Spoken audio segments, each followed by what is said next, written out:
जी अस्सलाम वालेकुम। हमारा जो लेक्चर शुरू हो रहा है यहाँ पे वो है MTH 101 का लेक्चर नंबर 30 जो है वो हम स्टार्ट करने जा रहे हैं। तो सबसे पहले फ़र्स्ट फंडामेंटल थ्योरम में हम जो है वो देखेंगे कि फ़र्स्ट फंडामेंटल थ्योरम होता क्या है। तो फर्स्ट फंडामेंटल थ्योरम में क्या है कि पिछले लेक्चरों में हमने देखा था कि जब भी हम किसी भी चीज़ का एरिया फाइंड करते हैं, किसी रीजन का एरिया फाइंड करते हैं, तो हम वहाँ पे उस x का या x के इंटरवल को जो है हम इंटीग्रेशन की मदद से सॉल्व करते थे। ठीक है, लेकिन फ़र्स्ट फंडामेंटल थ्योरम में क्या है कि हमारे पास एक फ़ंक्शन आ जाएगा। ठीक है, एक्सप्रेशन की बजाय क्या आ जाएगा, यहाँ पे फंक्शन आ जाएगा। हम उस फंक्शन को किस तरह से देखेंगे कि if f is a continuous function on a close interval a wow b। ठीक है, और कैपिटल F, ये स्मॉल f है और ये कैपिटल F है। तो capital F is the integration of small f, जिसे हम एंटी डेरिवेटिव भी बोल देते हैं। ठीक है, on a close interval a wow b। तो इसे हमने कुछ इस तरह से फॉर्म में लिखा है कि जिस तरह हम इसकी इंटीग्रेशन लेंगे तो वो कैपिटल F आएगी, फिर upper limit minus lower limit. तो इसमें हमने देखा था कि अपर और लोअर लिमिट में हमारे पास बहुत से इंटरवल और भी शामिल होते हैं, जिसे हमने देखा है कि एंड आल्सो नो दैट के A and B, in interval A and B जो है वो x1, x2, x3 up to so on x तक के इंटरवल मौजूद होते हैं, जिसे हम सब इंटरवल भी कहते हैं ऑफ A और B क्लोज का। ठीक है, तो इसके अलावा हमारे पास जो है हमारे पास फंक्शन को किस तरह से हमने देखा था कि f1x डेल x, f2x, यानी कि ये सारे हमने इसको किस तरह से फॉर्म में लिखा जा सकता है। अगर हम डिटेल से देखें up to so on f(x n del x n तक जो है वो हम इसे जो है वो मेक किया हुआ मैंने बना दिया यहाँ पे कि यार एक अगली टर्म पे fx1, fx2, fx3, ये x2 माइनस x1 यानी कि उसके अगले वाला, x माइनस x है पहला है, x2 माइनस x1 यानी कि उससे अगले वाले का डेल x मौजूद है।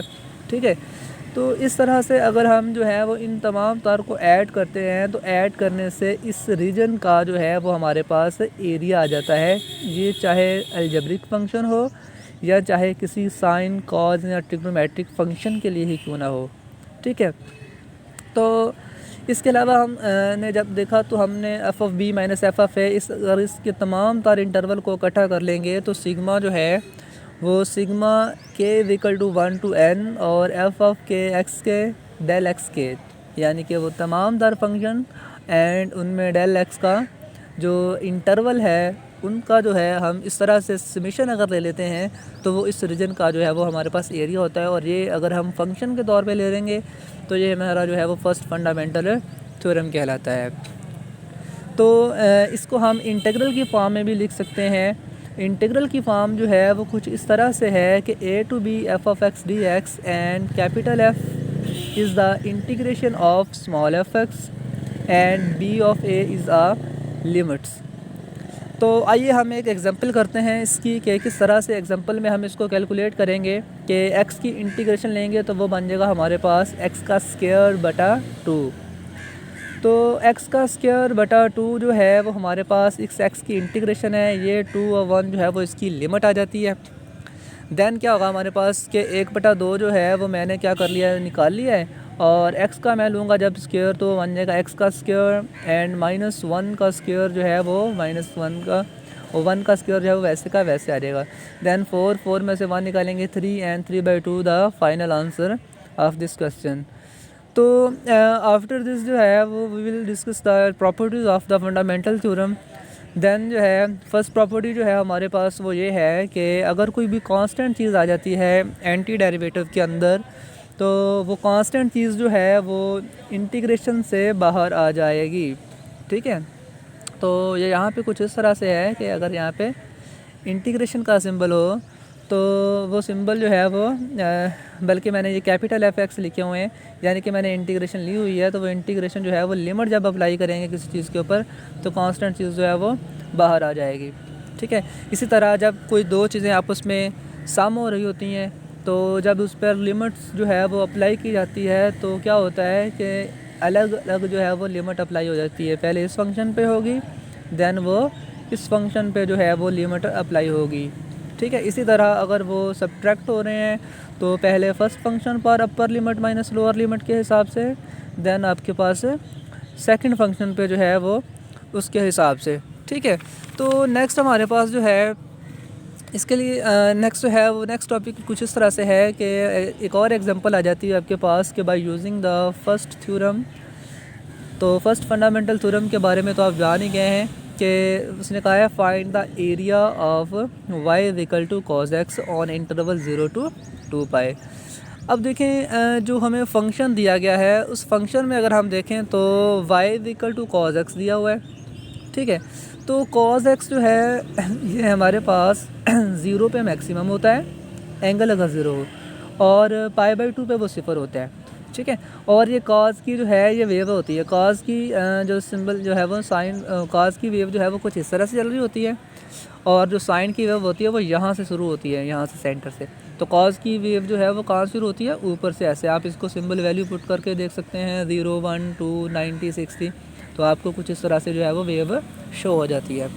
तो इसका जो मैक्सिमम आंसर जो है वो हमारे पास जो है वो जो है कह सकते हैं कि एक इसका आंसर जो है वो π/1 से लेके 2 तक, क्योंकि ये फंक्शन पॉजिटिव है तो कॉज जो है वो पॉजिटिव कहाँ पे होता है, फर्स्ट टर्म में होता है, ठीक है। तो इसके अलावा उसने कहा है हमारे पास कि जो इंटरवल है वो 0 से 2 π/2 है, ठीक है। तो हम लिमिट किस तरह से लेंगे, ये 0 से π/2 जो है वो कैसे बना ठीक है। तो देखें सिंपल सी बात है जी हमारे पास कि इसका जो पॉजिटिव इंटरवल में हमारे पास जो आंसर आएगा ना, असल में ये लिमिट जो होती है ना, ये नेक्स्ट सर्कल जो है वो कुछ ये वाला इधर आना है, ऐसे कंप्लीट होना है सर्कल, ठीक है। तो इसमें हमारे पास जो मैक्सिमम जो है ना कॉज 0 जो है वो 1 और -1, 0 से और 1 तक, इस इंटरवल में जो है इसका जो इंटीग्रेशन है ना हमारे पास, कॉज की इंटीग्रेशन क्या होती है, साइन। तो साइन जब हम देखेंगे तो साइन के लिए हमारे पास जो है कॉज की इंटीग्रेशन हमारे पास साइन है ना, तो साइन के अंदर लिमिट जो है वो कुछ इस तरह से आएगी कि अपर लिमिट फंक्शन के साथ माइनस लोअर लिमिट फंक्शन के साथ, ठीक है। तो साइन जो है वो π/2 = होता है हमारे पास 1 के इक्वल, और साइन 0 पे होता है 0, और 1 - 0 जो है वो 1 आ जाएगा, ठीक है।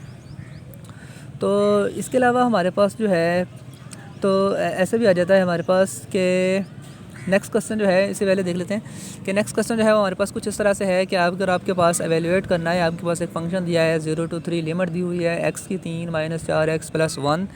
तो इसे इंटीग्रेट किस तरह से करना है कि आपके पास x की 3 है, इस पे इंटीग्रेशन अलग से अप्लाई होगी, -4x इस पे इंटीग्रेशन अलग से अप्लाई होगी, और 1 पे इंटीग्रेशन अलग से अप्लाई होगी। तो x की 3 है तो ये बन जाएगा x की 4/4, वो बटा वाला 4 मैंने साइड पे कर दिया, x की 4 पे लिमिट अप्लाई कर दी।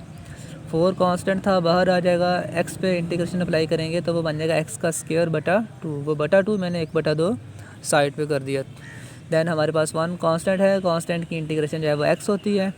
दैन फर्दर मैंने क्या किया जी कि 1/4 कॉमन ही है, और मैंने 3 की जगह 3 कहाँ से आया जी, x की जगह पर जो है वो 3 अब हो जाएगा, पावर 4 - 0 पावर 4।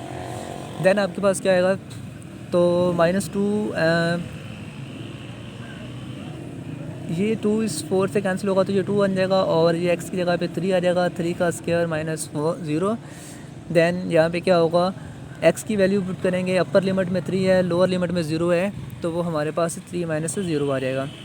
दैन 3 की पावर 4 81 होता है, एंड ये 0 है तो 3 की पावर 9 9 - 2 × 2 आ रहा है, सॉरी, और 3 का 3 आ जाएगा। तो फर्दर इसको जब हम कैलकुलेट करते हैं तो हमारे पास जो आंसर आ जाता है वो आंसर हमारे पास 21/4 आ रहा है। तो the next question is that कि अगर आपके पास फंक्शन जो है वो इस तरह से हो कि लिमिट आपके पास 0 to 6 f(x) है, और इफ़ f(x) जो है वो x का स्क्वायर हो एंड x < 2 एंड 3x - 2 पे x जो है वो > 2। तो फंक्शन हमारे पास 0 to 6 है, तो इसे हम किस तरह से जो है वो लिखेंगे। तो देखिए इसे हम इस तरह से लिखेंगे कि आपके पास जो ये 0 से 2 टोटल 6 है, ये इंटरवल कहाँ पे स्टॉप हो सकता है, 2 पे हो सकता है। तो हमने क्या किया है कि हम 0 से 2 तक का स्टॉप एक लेंगे और 2 से फिर हम चले जाएंगे 6 तक। तो 0 से 2, ठीक है, 0 से 2 एंड देन 2 से 6। एक्स का स्क्वायर किस में आ रहा है, जब वो 0 से 2 तक के लिए है, और अगर ग्रेटर के लिए फंक्शन कौन सा आ रहा है, 3x-2 वाला। दैन इसी तरह हम जो है वो कह सकते हैं कि आपके पास जो है x का आ जाएगा q/3।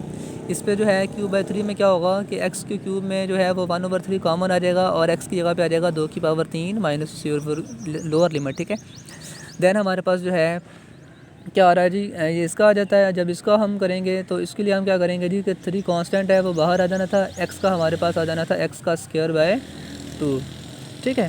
तो x का स्क्वायर बाय 2 यहाँ पे जो है वो 2 भी आना है एंड देन -2 कांस्टेंट था तो उसकी जगह पे क्या आ जाएगा, x आ जाएगा।